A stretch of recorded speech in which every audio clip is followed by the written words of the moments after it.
Bonjour et bienvenue dans ce webinaire, les aléas du direct, dans ce webinaire du CNCH, alors qui est réalisé aujourd'hui avec un partenariat soutien institutionnel du laboratoire Medtronic, on remercie. J'ai le plaisir de modérer cette session avec Hugues Bader. On va parler d'un sujet des infections de prothèses et on a un invité de marque aujourd'hui pour discuter de la manière de prévenir ces infections. Donc, Hugues, je te laisse présenter notre intervenant de marque. Mais bonsoir à tous et merci à Antoine Dacosta d'avoir accepté de venir nous présenter des études et peut-être aussi son expérience personnelle sur la prévention des infections, qui est un problème que l'on connaît depuis longtemps, sur lequel il y a assez peu d'évolution, sauf assez récemment avec les enveloppes antibactériennes. Donc, merci Antoine de nous présenter peut-être un ensemble d'études et peut-être des choses aussi pratiques à retirer de ces études dans notre vie de tous les jours. Merci pour cette invitation sur un sujet qui me tient à cœur, qui sont les infections de dispositifs implantables. Merci Walid, merci Hugues. Donc on va refaire un tout petit peu d'histoire sur cette pathologie. Alors je vais être en plein écran là maintenant, c'est ça? Voilà. C'est bon pour vous? Oui, tout est bon. Et donc, comment prévenir les infections des dispositifs cardiaques implantables? On avait cru un certain temps que les choses étaient figées dans le temps, et on va voir qu'au cours de ces dernières années, il y a eu pas mal de choses qui ont évolué, qui vont nous amener à modifier nos pratiques. Alors, on remercie également le soutien logistique de Medtronic pour ce webinaire. Alors, j'aime bien refaire un petit peu d'épidémiologie pour expliquer l'évolution des infections. Je pense que tu n'as pas encore repartagé tes slides, en fait. Il faut que tu refasses écran partagé et repartager les slides. Alors, attends, repartager. Où est-ce que je vais? Ici. Alors, partager l'écran. Voilà. Et voilà. C'est bon là? Plein écran et c'est bon. Si je me mets plein écran, c'est bon pour vous? Oui, ce sera parfait. Allez, parfait. Merci. Donc, on va refaire un peu d'histoire par rapport à cette thématique. On avait cru que les choses étaient un peu figées dans le temps, mais on se rend compte qu'au cours, quand on regarde les grands registres, notamment les grands registres nord-américains, on voit que le pourcentage d'infection proportionnellement augmente plus vite que le nombre total de procédures. Et si on regarde sur ces 20 dernières années, on se rend compte que le risque infectieux, il a été multiplié par 2, puisqu'on est passé de 1,45% dans les années 2000 à 3,4% en 2012. Donc ça amène à réfléchir sur cette thématique et à voir un peu comment les choses évoluent et essayer de mieux cibler les sujets à risque. Et à partir de cette étude, on voit très clairement dans ce registre que les patients à plus haut risque, et maintenant, c'est des choses qui sont admises, je dirais, par la majorité des praticiens, c'est que plus la procédure va être complexe, plus on a un risque infectieux élevé. Et ce risque infectieux, il est clairement plus élevé lorsqu'on fait de la resynchronisation cardiaque par rapport à un double chambre ou même qu'à un défibrillateur. Mais toutes ces tendances, maintenant, elles sont bien ciblées et je crois que c'est des données très importantes pour la prise en charge future dans notre pratique. Non seulement on a un risque infectieux, mais ce risque infectieux, vous le savez, il est également associé à une surmortalité. Les patients avec infection vont faire des complications, vont avoir des extractions et la mortalité à moyen et long terme va être plus élevée. Elle est quasiment, on va dire, multipliée par 2 par rapport à des populations qui n'ont pas fait d'infection. Alors, de manière un peu caricaturale, on peut dire que le taux d'infection dans les registres, il est de 1% pour les pacemakers, 2% pour les défibrillateurs ou les remplacements. Et puis pour ce qui est de la resynchronisation et de la resynchronisation couplée au défibrillateur, j'aime bien rappeler que dans les études randomisées, on voit que les taux d'infection ne sont pas négligeables. Par exemple, dans l'étude d'Anish, qui est une des dernières en 2016, on voyait que le taux d'infection dans le groupe resynchronisé défibrillateur, c'était de l'ordre de 5%. Dans le groupe CRT pacemaker, c'était de l'ordre de 3,6%. Donc on voit que même dans des études randomisées, on a des taux d'infection qui restent élevés malgré on va dire les manœuvres préventives utilisées. Dans ce groupe de patients qui vont faire des infections, bien sûr, il y en aura qui vont faire des endocardites infectieuses, et là, il y a un surcroît de mortalité évident chez ces patients. Les dernières études, c'est l'étude danoise qui répertorie sur une vingtaine d'années le taux d'infection. On retrouve à peu près les mêmes chiffres. On regarde ici sur les taux d'infection avec le pacemaker, 1,2% dans ces registres, qui sont des registres monstrueux qui portent sur 100 000 patients. Avec le défibrillateur, 1,9%, avec le stimulateur cardiaque triple chambre, 2,2%, et avec le défibrillateur triple chambre, 3,4%. Donc on voit la forte corrélation avec le dispositif. Et des taux qu'on aille aux États-Unis ou qu'on aille en Europe du Nord, on retrouve à peu près les mêmes taux d'infection. Alors nous, on a travaillé il y a très longtemps sur les mécanismes responsables des infections, de manière prouvée. Le taux de contamination, il est surtout lié au moment de l'implantation. C'est des choses qu'on a mis en évidence. Puis après, il y aura des problèmes, bien sûr, d'hématomes, des problèmes de soins locaux, de cicatrisation, les problèmes des érosions cutanées qui sont considérés comme, bien sûr, des infections. Et puis, un groupe plus restreint, on va dire 20% des cas, où les infections sont secondaires à l'utilisation d'un cathéter chez des hémodialysés, par exemple, ou secondaires à des septicémies dans un contexte infectieux particulier, où il faudra rechercher la porte d'entrée. Ce qu'on avait fait en 98, c'est qu'on avait fait des prélèvements sur la peau, dans la poche et sur le dispositif, et on avait recherché, après la sepsie locale, s'il y avait toujours des germes sur la peau ou dans la loge ou sur le dispositif. Et on avait montré que c'était effectivement, les germes persistaient malgré l'utilisation des antiseptiques ou des antibiotiques IV préopératoires. Et donc ça, c'est un point très important qui nous amènera plus à discuter ensuite des soins locaux et de l'enveloppe. Et juste pour rappel, on avait typé tous les germes qu'on avait prélevés, on avait suivi les patients, et 6 patients avaient développé des infections, et ces infections, lorsqu'on prélevait à nouveau les patients et qu'on recherchait le facteur infectieux, on voyait que c'était majoritairement des staphylocoques à coagulase moins, Schleiferi, qui adhèrent particulièrement au dispositif, et le typage génétique avait montré que le même germe avait été retrouvé en préopératoire. Et 5 des 6 patients qui avaient développé une infection à l'époque avaient le germe qu'on avait retrouvé soit dans la peau, sur la peau, dans la loge ou sur le dispositif. Et donc, ça a été une avancée, je pense, importante dans ce type de mécanisme responsable. Alors, bien sûr, il y a les staphylocoques, et les antibiotiques utilisés et les antiseptiques préopératoires vont agir majoritairement sur les staphylocoques, mais il faut garder à l'esprit qu'on a des staphylocoques qui sont résistants, qu'on a d'autres germes qui peuvent être responsables des infections. Et là, les manœuvres préventives n'ont pas forcément un impact sur le développement de ces infections. Alors bien sûr, l'antibioprophylaxie, c'est une méta-analyse qu'on avait fait en 98 qui montrait une réduction de 75% du risque infectieux avec l'utilisation d'une céphalosporine de première génération 1 heure avant le geste, pour couvrir le geste opératoire et prévenir essentiellement les infections antistaphylococciques. L'étude suivante, randomisée, s'il fallait attendre 2009 pour faire un peu d'histoire, et Oliveira avait montré que l'antibiotique, la céphalozoline utilisée en préopératoire par voie injectable réduisait à un taux de moins de 1% des infections contre 3,3% dans le groupe contrôle. Mais déjà, ils se sont intéressés aux facteurs prédictifs au sujet à risque des infections, à plus haut risque infectieux, l'utilisation des anticoagulants, les remplacements, la durée des procédures et bien sûr les hématomes post-opératoires. Et ils ont montré que c'était des facteurs de risque indépendants d'infection.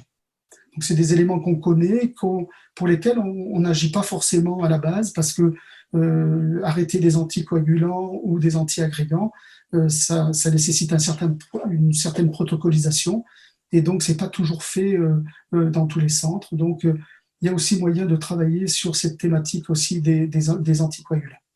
Ça a été montré dans la dernière étude publiée dans l'European Heart par l'étude danoise sur les grands registres. Reprise, remplacement, c'est des facteurs de risque élevés. On multiplie par 2, voire par 4 le risque infectieux. Lorsqu'on a plus de 2 électrodes, lorsqu'on remplace les électrodes, lorsqu'on réintervient, on multiplie le risque, vous voyez, par 5 ici, les autres ratios par 15 ici. Donc on a des sujets à très très haut risque pour lesquels jusqu'à maintenant on n'avait pas d'outils pour prévenir le risque infectieux.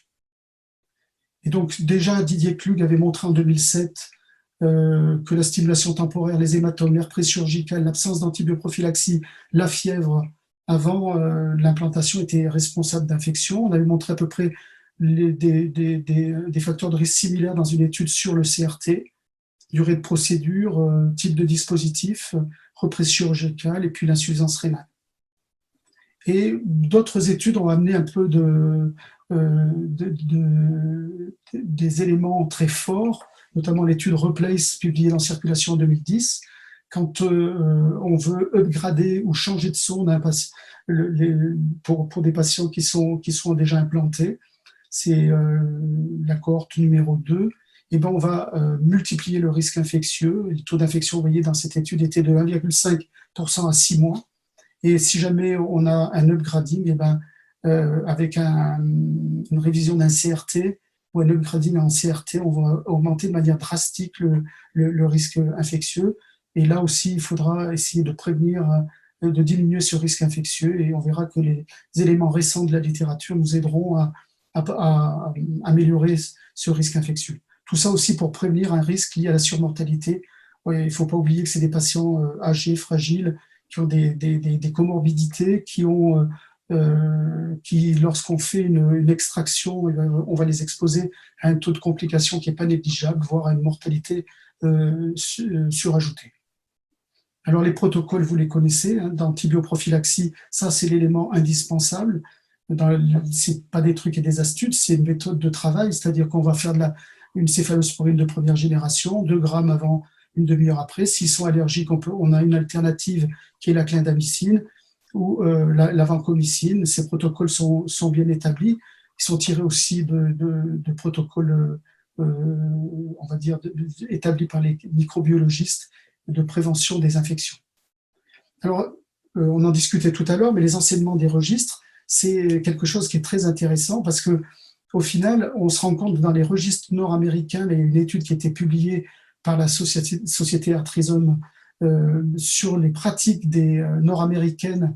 Majoritairement, les praticiens utilisent des antibiotiques avant, bien sûr, majoritairement, on est presque à 100% des praticiens qui utilisent l'antibiotique IV. Mais on se rend compte qu'un certain nombre vont imprégner la loge avec des antibiotiques. Il y en a d'autres qui vont mettre des solutions antibiotiques dans la poche. Il y en a d'autres qui vont faire des antibiotiques en post-procédure. Il y en a d'autres qui vont donner des antibiotiques par voie orale et on voit que les taux ne sont pas négligeables. Ça va de 60% à 30%. Donc, vous voyez que les pratiques entre ce que les gens disent et ce que les gens font, il y a des différences. Et c'est pareil dans l'étude VRAPID. On reviendra dessus, mais quand on regarde attentivement cette étude, on voit que les antibiotiques post-opératoires ont été utilisés dans un tiers des cas par les praticiens. Pardon. Le restage de la loge, regardez les nord-américains, dans 2 tiers des cas, ils rincent la loge avec des antibiotiques. Vous voyez, alors bien sûr, là, c'est l'étude randomisée, donc c'est équilibré dans les groupes, mais c'est des pratiques qui sont vraiment très surprenantes. Et l'étude PADIT a été là pour essayer de dire est-ce que c'est utile ou pas de faire des antibiotiques pendant la procédure, après la procédure, laver la loge avec des antibiotiques. Et donc, ils ont randomisé les centres avec 2 types de protocoles, avec des crossovers, et ils ont randomisé l'attitude la plus établie, céphazoline 2 grammes IV 60 minutes avant, ou la vancomycine pour les gens allergiques, contre des protocoles plus agressive d'antibiotiques avec les céphalosporines, plus des lavages plus de la vancomycine avant la procédure, puis un lavage de poche à la bacitracine, et puis pendant 2 jours une céphalosporine également en post-opératoire. Vous voyez que c'est des pratiques qui sont très surprenantes, mais qui ont été amenées à publier cette étude et à faire une étude dont l'objectif primaire était de rapporter les infections chez les patients à haut risque. Alors, c'est une étude qui n'est pas randomisée d'une façon habituelle, c'est-à-dire que pour éviter l'effet centre, ils ont randomisé et ils ont fait ensuite des crossovers du centre pour justement effacer l'effet centre dans ces populations. Et alors, quand on regarde un petit peu les pratiques, on voit que le nombre d'opérateurs dans cette étude était de l'ordre de 5,5. Il y avait 50% des implantations, parce qu'on peut se poser la question, est-ce que c'est fait dans les laboratoires d'électrophysiologie ou dans les blocs chirurgicaux? C'est peut-être un élément déterminant, mais là c'était équilibré, 50-50. Et puis ce qui m'a un peu alerté, alors je ne connais pas vos pratiques, mais peut-être qu'on aura l'occasion d'en discuter, c'est que majoritairement, déjà aux États-Unis, en Amérique du Nord, ils utilisent la chlorhexidine dans 93% des cas en antisepsie locale. Alors, qu'est-ce que montre cette étude? Que le pourcentage d'infection dans la population générale, qui comprenait 13 000 patients, 1,1%, puis les patients à plus haut risque, 1,23% d'infection dans le groupe conventionnel, et dans le groupe, on va dire, où on a un protocole agressif antibiothérapie, 1%, et une répartition similaire dans les endocardites et les infections de loge. On voit que le taux à moyen terme, vous voyez, il y a un gain, mais qui n'est pas significatif, donc l'étude n'est pas retenue comme positive. Alors, on peut toujours discuter, parce que est-ce que les patients à plus haut risque ont été vraiment ciblés? Au final, on se rend compte que malgré tout, parce qu'on parle quand même de patients, on voit que 57 patients ont développé une infection dans le groupe conventionnel contre le protocole agressif antibiotique, 47, donc ça fait quand même 10 de moins. Alors bien sûr, statistiquement, ça ne sort pas, mais dans le groupe CRT, il y a des tendances, et pareil dans les groupes ICD et pacemaker. Donc ce qu'on peut voir, c'est que le taux d'infection, on retombe un petit peu sur les données de la littérature, moins de 1% d'infection dans les groupes pacemaker, 1% là dans cette étude dans le groupe défibrillateurs, et puis voilà, le groupe le plus à risque sont les CRT, 2% environ d'infection avec les protocoles usuels. Et tout ça nous amène à discuter des facteurs de risque, et les facteurs de risque spécifiques aux patients, l'âge jeune, parce qu'il va avoir des réinterventions, il va avoir des changements de boîtier, les immunodéprimés, les insuffisants rénaux, voilà ce qui sort dans cette étude. Les facteurs liés au device, on en a largement parlé, on voit la croissance des chiffres en fonction du type de dispositif, et enfin l'impact d'avoir eu déjà des procédures. Plus on a des changements de boîtier, plus on va avoir un risque infectieux, parce qu'il y a des germes dormants dans la loge qui vont conduire à un risque infectieux majoré. Alors, ils ont établi un modèle statistique qui permet de pondérer ces facteurs de risque qui sortaient de manière indépendante, et ils ont comme ça pu octroyer des notes, des points, un peu comme on fait dans le score de Schatz, pour déterminer, pour pondérer ces facteurs de risque. Et donc, vous les avez, je vais juste vous déplacer un tout petit peu l'image. Pardon, voilà, je reviens ici. Voilà. Et donc, il y a on va dire des points qui sont octroyés en fonction du type de facteur de risque. Désolé. Voilà. On voit pour l'âge de moins de 60 ans, c'est 2 points. On voit pour le type de procédure, la resynchronisation, c'est 5 points. L'insuffisance rénale, c'est 3 points. Le nombre de procédures, c'est 4 points. Donc, on pourrait établir une espèce de score PADIT à utiliser au bloc opératoire. Ça nous permettrait de stratifier les patients à risque faible, entre 0 et 4, risque intermédiaire entre 5 et 6, et au-delà de 6, risque élevé. Et on peut très bien, en pratique clinique, utiliser ce type de score Et je crois qu'il est même il est en lien sur Internet, on peut l'utiliser pour voir les patients à haut risque et voir les protocoles qu'on peut adapter. Donc les enseignements de PADIT, c'est qu'une attitude plus agressive de la prophylaxie, c'est pas mieux. C'est que les protocoles de lavage doivent être abandonnés et les antibiotiques post-opératoires ou péropératoires aussi. Surtout, ce qui est important, c'est que dans cette étude, le chiffre de 1% d'infection devrait être notre objectif, clairement, pour notre taux d'infection par centre. Et on verra les éléments du score PADIT pour utiliser d'autres méthodes de prévention. Alors, pour ce qui est de la prévention par l'asepsie locale, tout était équilibré jusqu'à ces dernières années. Povidone iodée, aqueuse ou alcoolisée, c'est à peu près pareil. Il fallait quand même qu'il y ait de l'alcool. On pensait qu'il fallait de l'alcool pour prévenir les infections. Mais je dirais le point important, c'est peut-être la chlorhexidine alcoolique qui a peut-être des effets plus bénéfiques en termes de prévention. Et ça reste encore à déterminer pour les dispositifs implantables. Mais on a des éléments indirects. Les éléments indirects sont tirés de la chirurgie générale, de la prévention des infections avec les cathéters et de la prévention également en chirurgie gynécologique. On voit que la chlorhexidine par rapport à la bétatodine alcoolisée est plus efficace dans ces situations cliniques. Nous, on avait montré en 2015 que le taux d'infection était similaire entre les groupes si on utilisait povidone alcoolisée ou aqueuse, on avait le même taux d'infection. Mais vous voyez, dans notre centre, on avait des taux d'infection qui étaient de l'ordre de 2,4% et on trouvait 2,2%, 2,7% respectivement avec la bétadine aqueuse et la bétadine alcoolisée. Donc, on n'arrivait pas à vraiment diminuer le taux d'infection quand on suivait tous nos patients. Et on a redémontré dans cette étude les facteurs de risque et notamment le nombre de changements que va avoir le patient, qui est un facteur à très haut risque pour les infections, les hématomes, les réinterventions et bien sûr les remplacements. Donc le poids de ces facteurs de risque, il est évident et il sort de partout et il faut être vigilant là-dessus. Le point de PADIT, et je vous l'ai dit tout à l'heure, ce qui est intéressant, et moi j'ai retenu et que j'ai modifié ma pratique en clinique, c'est d'utiliser de la chlorhexidine en prévention avec l'antisepsie locale. On ne fait plus de bétadine, on n'utilise que de la chlorhexidine alcoolisée en prévention. Alors nous, on a monté une étude avec Jean-Claude Delarreau sur la resynchronisation et le risque infectieux avec justement l'utilisation chlorhexidine versus bétadine. On a les résultats attendus fin 2021. Et tous les centres ont participé. Je remercie à cette occasion tous les centres. 2300 patients ont été inclus dans cette étude.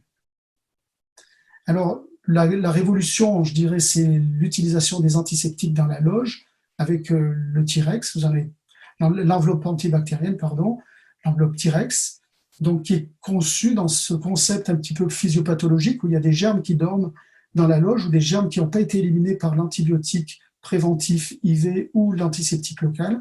Et donc, l'idée, c'est d'utiliser des antibiotiques à plus large spectre qui vont à des doses plus faibles, 10% par rapport à une dose, on va dire, parentérale,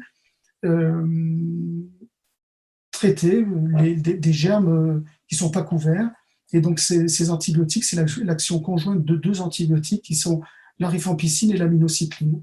Et donc, ils sont utilisés, ça a été développé par la société Medtronic, utilisés dans une enveloppe résorbable et qui va disparaître, l'antibiotique va être éliminé en une semaine et puis l'enveloppe a environ 2 mois pour se résorber complètement. On voit ici l'enveloppe, hein, c'est une enveloppe qui est émaillée, qui n'a pas de fermeture, et qui doit être avec une enveloppe qui est dédiée soit pour les défibrillateurs, soit pour les stimulateurs cardiaques. Et donc, bien sûr, ça va impliquer qu'on va te faire une loge un peu plus grande. Alors, qu'est-ce qui est intéressant dans l'analyse quand on compare les antibiotiques utilisés dans cette enveloppe, c'est que l'aminocycline et la rifampicine, sur le plan, on va dire, infectieux, lorsque c'est testé, ça agit à peu près sur tous les germes, l'ensemble des germes, et notamment certains germes où on voit que, par exemple, la céfazoline pourra ne pas marcher, où la vancomycine pourra ne pas marcher. Donc, on a l'impression qu'on a une couverture un peu plus complète et avec une antibiothérapie locale et un dispositif qui se résorbe dans le temps. Alors, cette minocycline et la rifampicine a été étudiée également dans tout ce qui est hémodialyse, cathéter centraux, avec un taux d'efficacité démontré. Et donc, l'utilisation de deux types d'enveloppes en fonction d'un pacemaker ou du défibrillateur. Et il y a une pratique qui est très simple, hein, qu'il suffit de faire une loge un peu plus grande, de retourner l'enveloppe et puis de glisser dedans le dispositif et de le placer, et puis bien faire attention de ne pas suturer l'enveloppe avec les points de suture lors de la fermeture. Donc ça, c'est des diapositives qui sont assez explicites. On voit que 60% des antibiotiques sont diffusés dans les 24-48 heures, le reste dans les 5-6 jours qui suivent, et puis vous voyez la résorption complète au bout de 2 mois. Alors ce qui nous intéresse plus, c'est un peu les données, on va dire scientifiques, hein. Les études, elles sont initialement rétrospectives sur des cohortes, des études cas témoins, mais moi ce qui m'intéresse dans ces études, plus que de les reprendre, c'est de dire, dans toutes ces études, on voit que le taux d'infection, il est descendu en dessous de 1%, comparé aux cohortes où on avait dans les mêmes des populations, même on va dire cas témoins, on a des taux qui sont beaucoup plus élevés. Et une des premières comparatives, elle montrait que le taux d'infection avec l'enveloppe était de 1,1%, et quand ils n'avaient pas l'enveloppe, 3,6%, mais c'est encore une fois pas des études randomisées, c'est des études qui sont appareillées. Donc ça paraît intéressant, notamment chez les patients à plus haut risque. Et en reprenant des études, on va dire, sur l'étude Replace, nous on avait fait une étude en 2010 avec les CRT, les études où on fait des remplacements de boîtiers, on voit que le taux d'infection sur le moyen terme, il est, vous voyez, 2%, 2,2%, 1,7%, 2,3%. Donc le taux est beaucoup plus élevé que ce qu'on voit quand on lit les études avec l'utilisation de l'enveloppe. Et en reprenant toutes ces études, hein, c'était fait dans on va dire des reviews dans des journaux nord-américains, on voit qu'avec l'enveloppe, vous voyez, on a un taux qu'on retrouve 1%, 1%, moins de 1%. Ça paraît tout à fait intéressant chez des patients où il y avait des remplacements, des mises en place chez des sujets à haut risque de défibrillateurs et de resynchronisateurs, taux inférieur à 1%, contre les contrôles, on est à 2,2%. Alors on attendait une étude randomisée, mais c'est une étude randomisée, c'est l'étude VRAPID, tout le monde maintenant la connaît, hein, 7800 patients inclus, et ils avaient ciblé des patients à haut risque d'infection, procédure de remplacement, upgrading, reprise chirurgicale, primo-implantation de CRT-D, donc des patients au risque. Ils avaient éliminé les facteurs qui étaient plus liés, on va dire, au patient lui-même, l'hémodialyse, les agents immunosuppresseurs, les infections récentes, moins de 12 mois ou existantes. Et donc, toujours dans l'esprit de traiter localement, avec une action bactéricide, les germes locaux qui ne pouvaient pas être couverts avec les protocoles usuels. Et je vous l'ai montré tout à l'heure, on voit quand même qu'il y a des pratiques qui sont, pour moi, à ma connaissance, pas utilisées en France, en tout cas, de lavage de poche avec les antibiotiques et d'antibiotiques post-opératoires, un tiers avec les antibiotiques post-opératoires, lavage de loge. On voit 2/3 des patients qui soient dans un groupe ou dans l'autre. Les groupes étaient équilibrés, on l'avait déjà dit. Alors, qu'est-ce que dit cette étude? Elle dit sur les infections majeures, réduction de 40% du risque infectieux.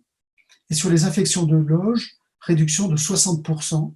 Notre ratio est à 0,4, réduction de 60%, alors que de manière un peu étonnante, mais c'est beaucoup moins de patients, mais il n'y a pas d'impact sur le risque de bactériémie ou d'endocardite infectieuse.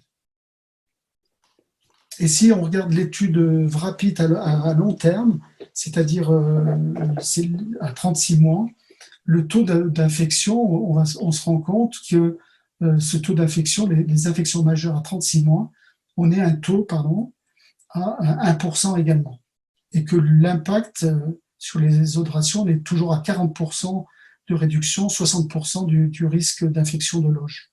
Donc, il y a un impact démontré dans ces études chez des sujets à haut risque. Et c'est, on va dire, la première fois qu'une étude randomisée, depuis les études randomisées d'Oliveira avec l'antibioprophylaxie IV, démontre une efficacité et sur une étude contrôlée avec une puissance tout à fait adaptée. Ce qui fait que maintenant, quand on raisonne dans les infections de dispositifs, on va être obligé de raisonner avec les facteurs de risque et de tenir en compte chez certains patients qui ont des comorbidités, qui ont des facteurs de risque infectieux, s'il faut upgrader, quel est l'impact de l'upgrade, est-ce qu'on attend une réponse à un upgrading, changer le dispositif, ça on sera en principe obligé, sauf cas particulier. Et toutes les interventions, on va dire, additionnelles doivent être prises en compte et il va falloir limiter le risque infectieux et limiter parce que dans ces groupes-là, les risques sont surmultipliés. Donc, il faudra chercher des alternatives quand elles sont possibles. Et puis, il y a des facteurs de risque qui sont liés aux patients qu'on pourra peu modifier. Il ne faudra surtout pas, on va dire, négliger tous les facteurs de fièvre récente, CRP élevé, stimulation temporaire, l'anticoagulation qui est un facteur déterminant, c'est-à-dire que l'anticoagulation, il va falloir la gérer au mieux avec l'état des connaissances actuelles et savoir adapter l'anticoagulation par rapport à l'implantation ou à la reprise chirurgicale.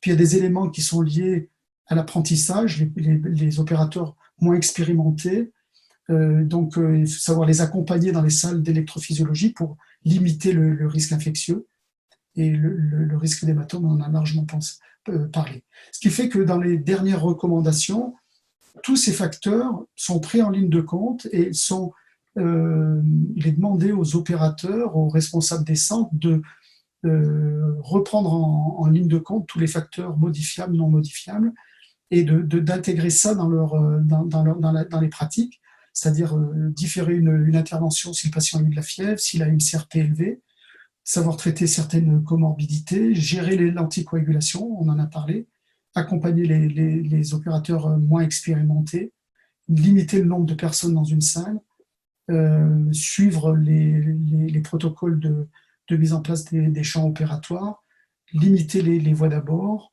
limiter l'utilisation de la sonde d'entraînement endocavitaire et bien sûr maintenant prise en compte de l'utilisation de l'enveloppe antibactérienne. Et donc les dernières données,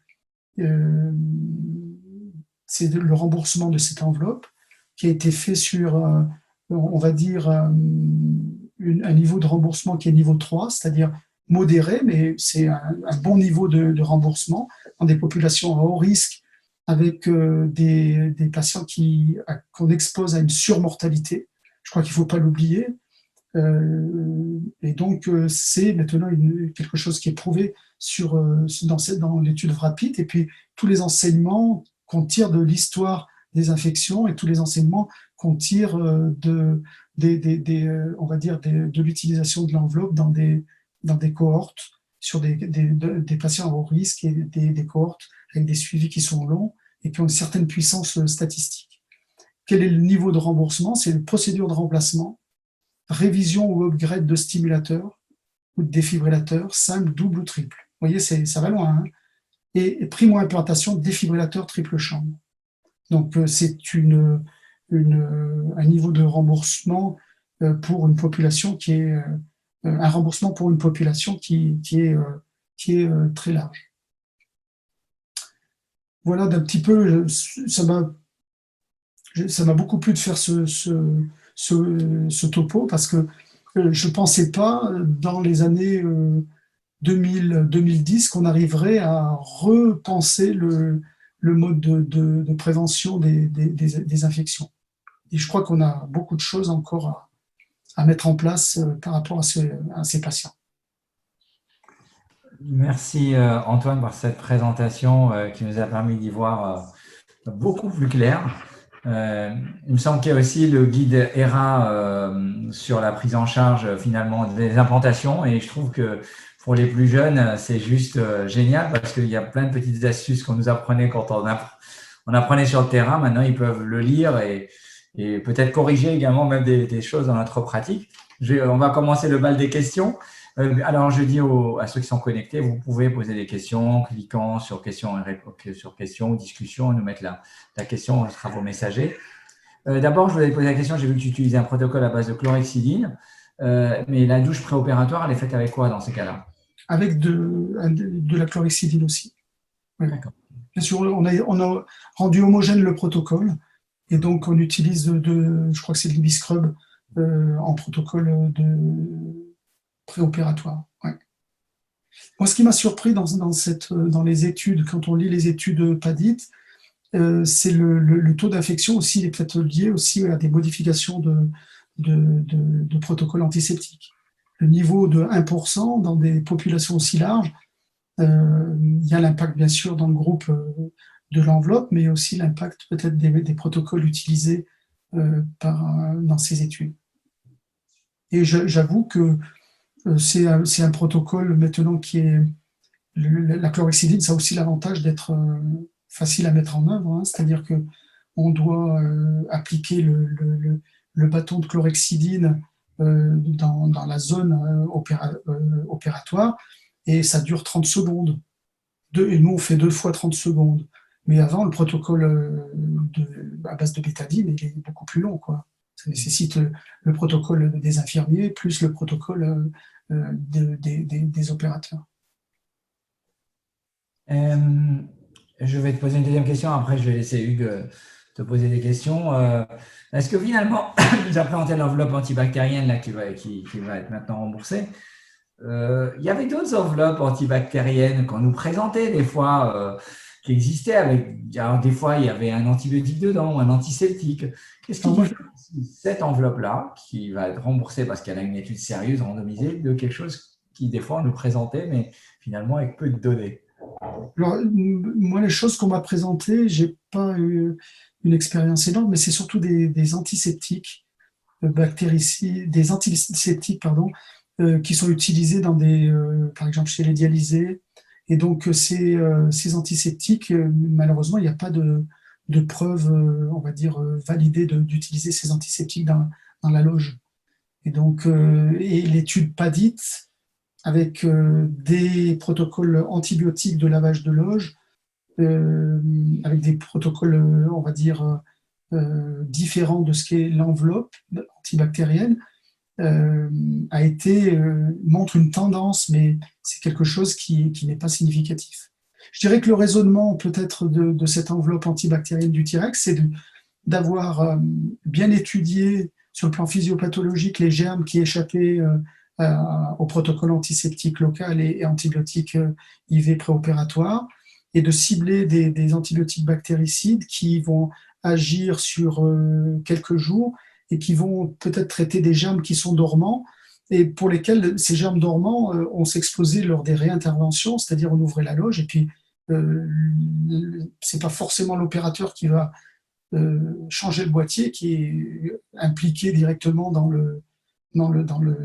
l'infection, c'est, je dirais, une succession de gestes qui font que, et en ciblant ces antibiotiques bactéricides, ils ont montré quand même un niveau d'efficacité avec des preuves scientifiques très fortes. Donc les autres protocoles, pourquoi pas, mais ça demandera beaucoup de travail parce que 8000 patients, il faut avoir je dirais le pouvoir financier pour développer de telles études. Hugues? Oui, Antoine, j'ai une question qui m'intéresse beaucoup. Je ne sais pas si tu as un élément de réponse. C'est concernant les infections avec l'enveloppe antibactérienne. Est-ce que tu sais si on a des données microbiologiques de germes résistants en particulier aux antibiotiques utilisés? Est-ce que tu sais si on a des données sur cette population-là, sur laquelle finalement on n'a pas de prise? Alors, il y a des données sur l'efficacité. Il y a des données sur les infections dans le groupe enveloppe, mais je les ai pas lues récemment. Je sais qu'elles existent, et donc je pourrais pas te donner ces données en direct, mais elles existent. C'est-à-dire qu'ils ont étudié le type d'infection et les germes qui étaient impliqués dans les infections dans le groupe enveloppe. Je pense qu'en te rapprochant de Marc Minardis chez Medtronic, il te donnera ces données. J'avoue, j'ai pas eu le temps de les relire. Mhm. Et il y a aussi une autre question beaucoup plus pratique. L'enveloppe T-Rex nécessite effectivement de réaliser une loge plus importante lors du changement de boîtier. On sait aussi que un des moyens techniques opératoires de prévenir les infections, c'est de limiter les dommages à l'intérieur de la loge.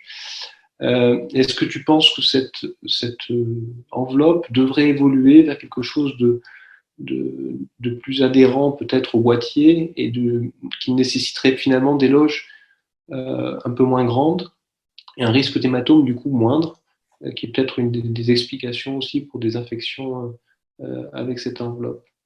Alors, je répondrai un peu de manière scientifique, c'est-à-dire que par rapport aux études, il y a moins d'infections dans le groupe avec l'enveloppe, même si ta question est tout à fait intéressante parce que on peut imaginer qu'on peut faire mieux si on arrive à développer dans le futur des produits qui sont, je dirais, plus, euh, plus adaptés à une loge normale peut-être.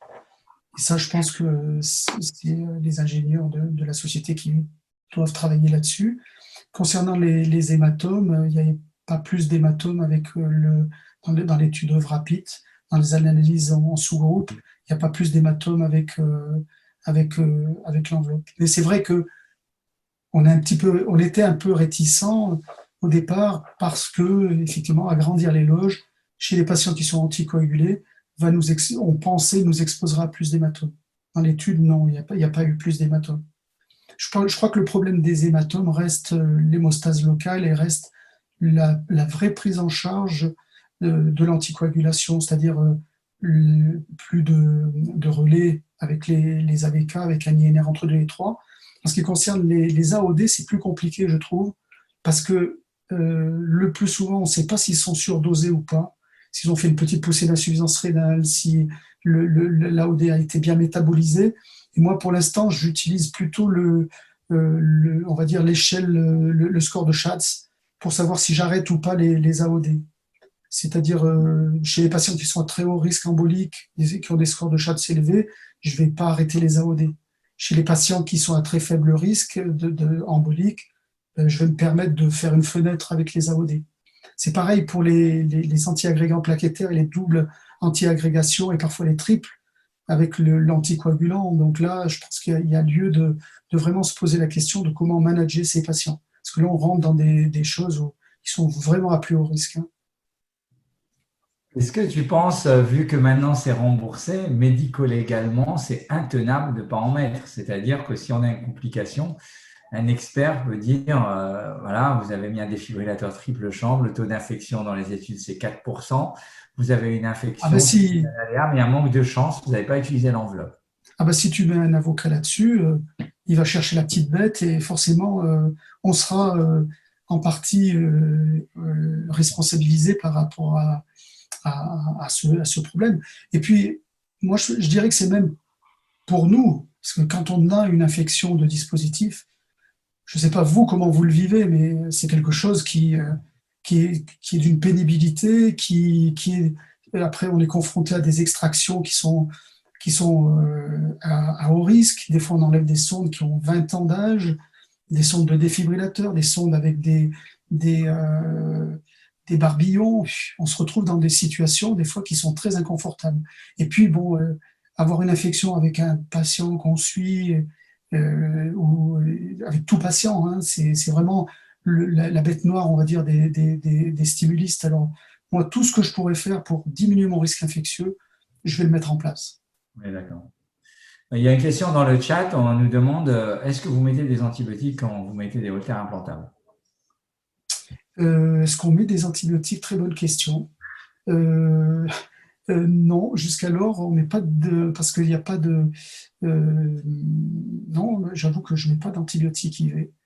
Alors, il y a deux cas de figure. On met les antibiotiques IV quand ils sont hospitalisés, parce que ça rentre dans le protocole. Mais malheureusement, on tend maintenant vers l'ambulatoire. Donc, dans ces cas-là, non, ils n'ont pas d'antibiotiques. Mais ce qu'on peut répondre malgré tout, c'est que les infections sous-cutanées restent quand même des infections, je pense, mineures. Ouais.